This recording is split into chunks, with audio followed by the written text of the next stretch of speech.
and talk higher level about what happens during an outage.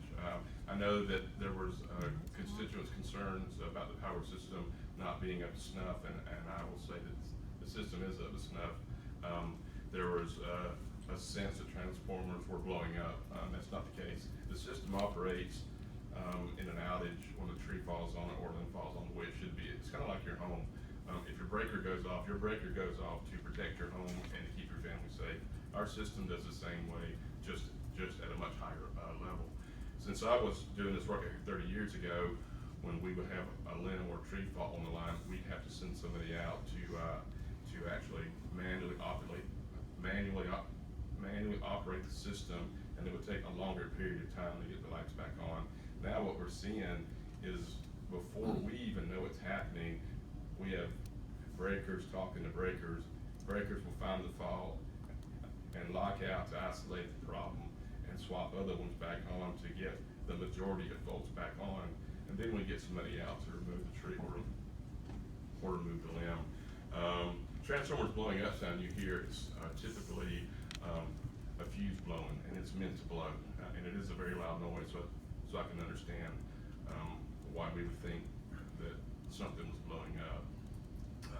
But we spent a bunch of money. Jake's got the facts here on these automatic schemes for the state of Georgia, and probably my area, which includes North DeKalb up through Forsyth County, 75% is covered by these automatic schemes. So that's kind of very high level stuff, and I can answer questions on that. But what I want to do is let you talk to the engineer, to let him give you some data about the outages, and then let him field some more detailed questions. Hey, thanks for having me. I'm Jake Colston. I'm the area engineer for Dunwoody and Sonoma Sandy Springs, and I'm very familiar with Dunwoody North as I live a few streets north of there. So I know the issues in the area, believe me. I don't know if there's any particular questions y'all may have from the. Well, can you tell us what you know about the Dunwoody North area in the sense that we had outages numerous times? I guess when that new intersection went up, we weren't sure if it was related, but we were hearing explosions within our neighborhood on an almost nightly basis. Right. And power outages, you know, week after week. I mean, it seemed like day after day. I mean, they were going on for quite a while. Can you tell us what was happening or what you're doing with that area? They haven't had any recently, but they were numerous.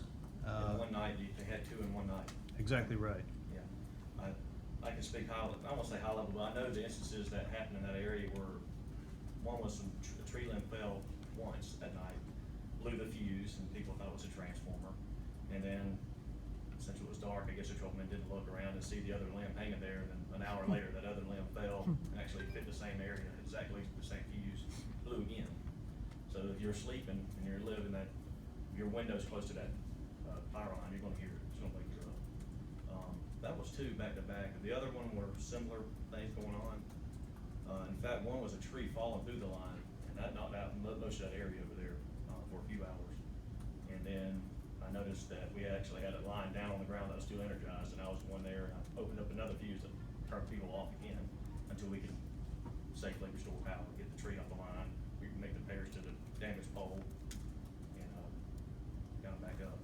So as far as the transformers, then you're saying that it really wasn't the transformers blowing. One of the thoughts in the community was the fact that we were one of the older parts of Dunwoody.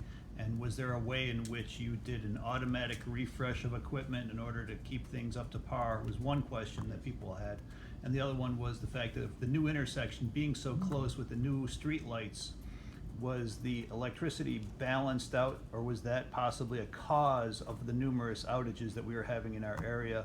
And have you worked with the city to verify that that's not the cause? Yes, the street lights that went up don't pull that many amps. I mean, even on the 120, they're only pulling less than 20 amps on the 120 circuit. So when you go to higher voltages, the amps go way down. So that's not an impact there at all. I think the other question was, do we have any other equipment that we can install to help restore things automatically? Again, it was happening so often, it got to be the point to where you're here tonight. So thank you for coming, by the way.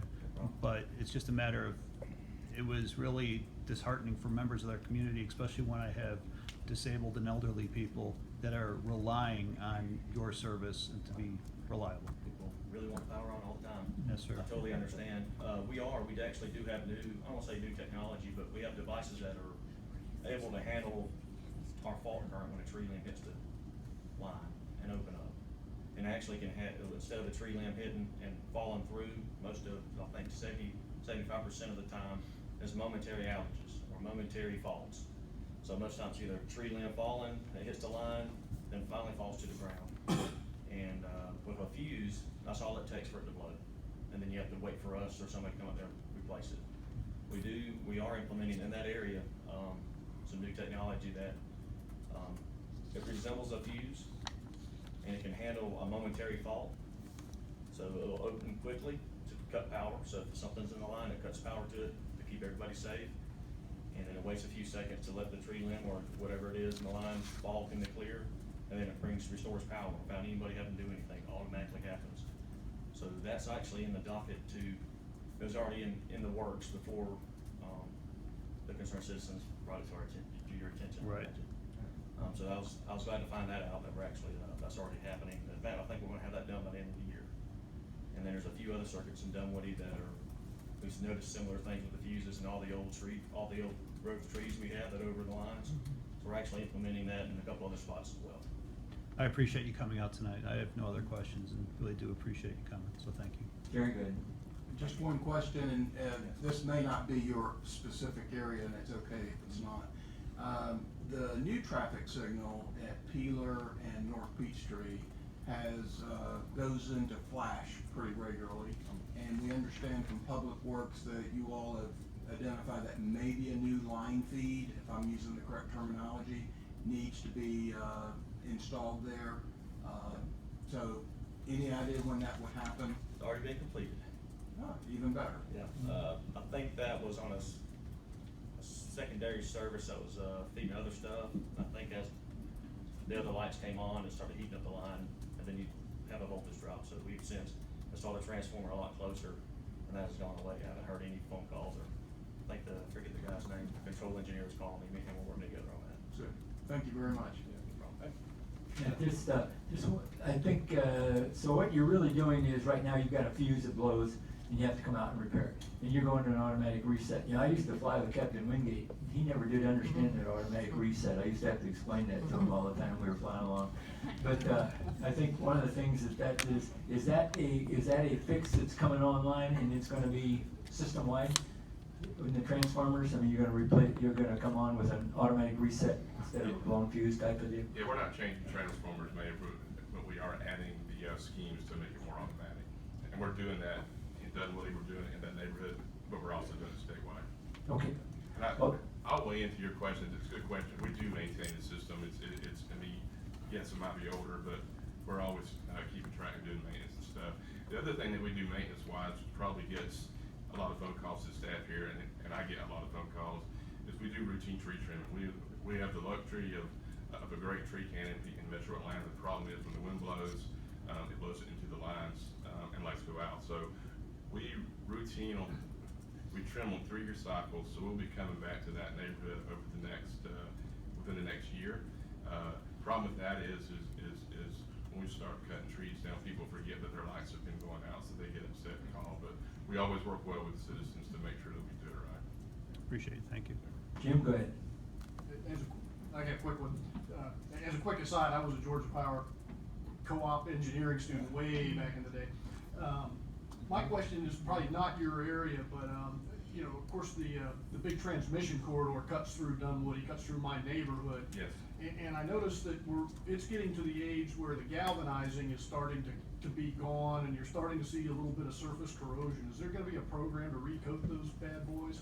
I don't know the answer to that, but I can certainly track that down for you. Just a, you know, a minor concern. It's Sure. not to the point where it's an issue, but you know, I look at things over the long haul. Sure, that's a great question. I'll get back with Bob or Eric on that for sure. Jeff, thanks for coming in, thanks for bringing your team. And by the way, for everybody's understanding, the last big storm we had here, we had some folks without power, and I called Jeff, and next thing you know, about 4 hours later, there was a crew out there removing all the trees, and they came all the way from Alabama. So appreciate that good service, Jeff. Thanks.